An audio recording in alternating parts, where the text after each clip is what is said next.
Buenas, yo les voy a hablar de los espejos planos y los espejos esféricos.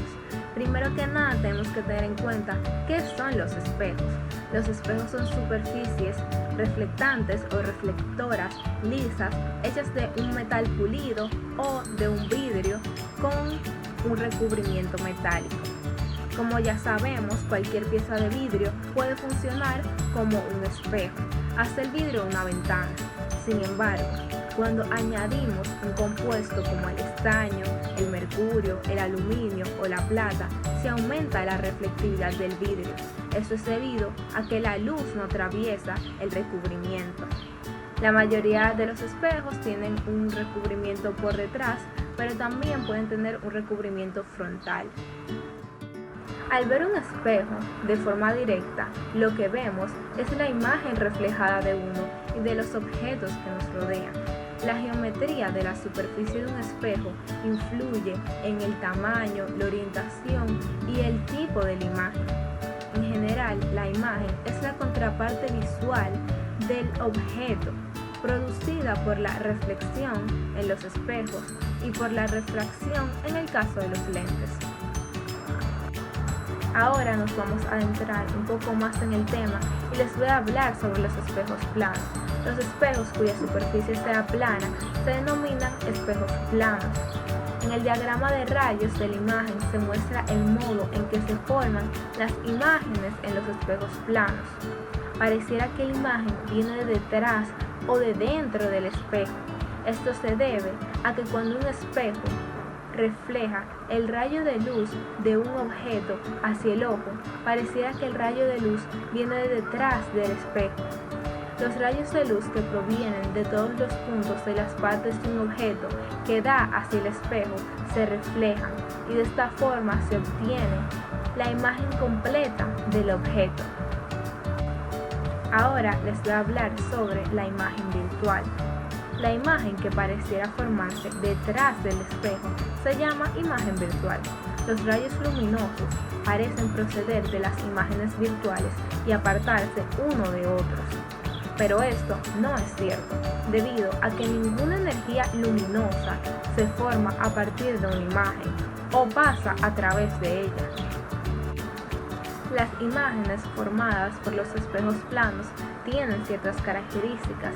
Entre ellas está que la distancia que parece haber entre la imagen y la parte posterior del espejo es igual a la distancia que hay entre el espejo y el objeto.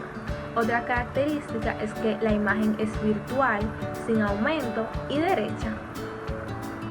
Ahora yo les voy a hablar sobre los espejos esféricos. Como su nombre lo indica, un espejo esférico es aquel en que la superficie reflectora tiene una forma geométrica esférica.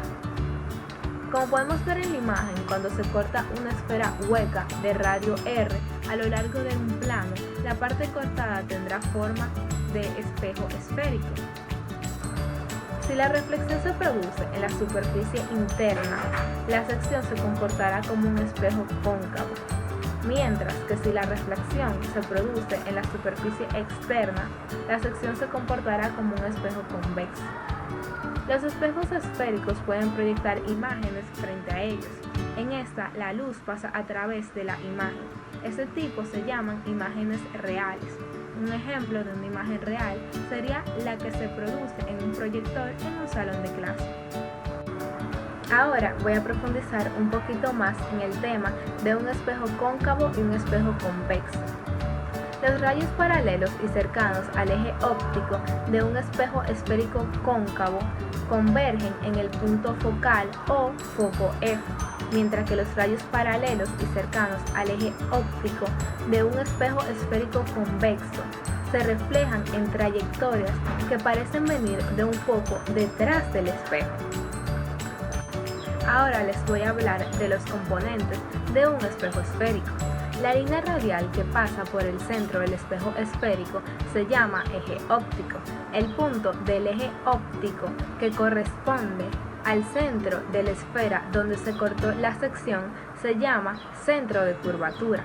La distancia que hay entre el vértice y el centro de curvatura es igual al radio de la esfera y se llama radio de curvatura.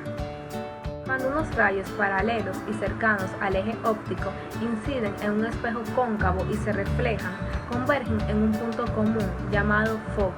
En consecuencia, un espejo cóncavo pasa a llamarse espejo convergente. Ahora les voy a hablar sobre los espejos divergentes.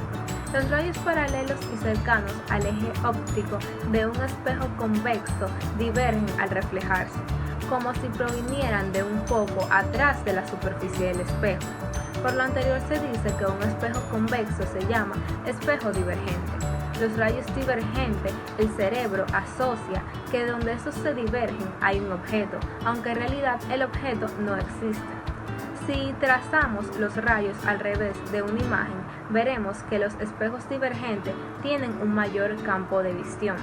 Esto se puede ver en este tipo de espejos en una tienda. Ahora vamos a hablar del diagrama de rayos. Las características de las imágenes formadas por los espejos esféricos se determinan con la ayuda de la óptica geométrica.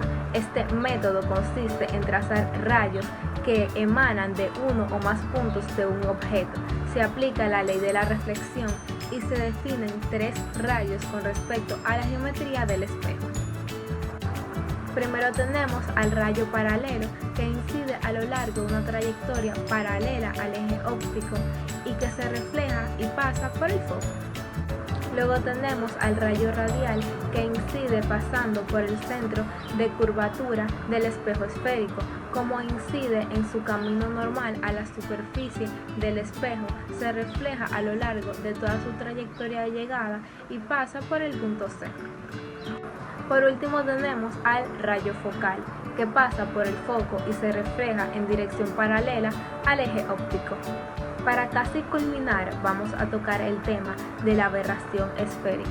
Desde el punto de vista técnico, las descripciones de las características de la imagen en los espejos esféricos que hemos mencionado solo son ciertas para objetos que se encuentren cercanos al eje óptico. Esto es solo para ángulos pequeños de incidencia y de reflexión. Si no se cumplen estas condiciones, las imágenes serán borrosas, es decir, distorsionadas o desenfocadas. Esto se debe a que no todos los rayos convergen en el mismo plano.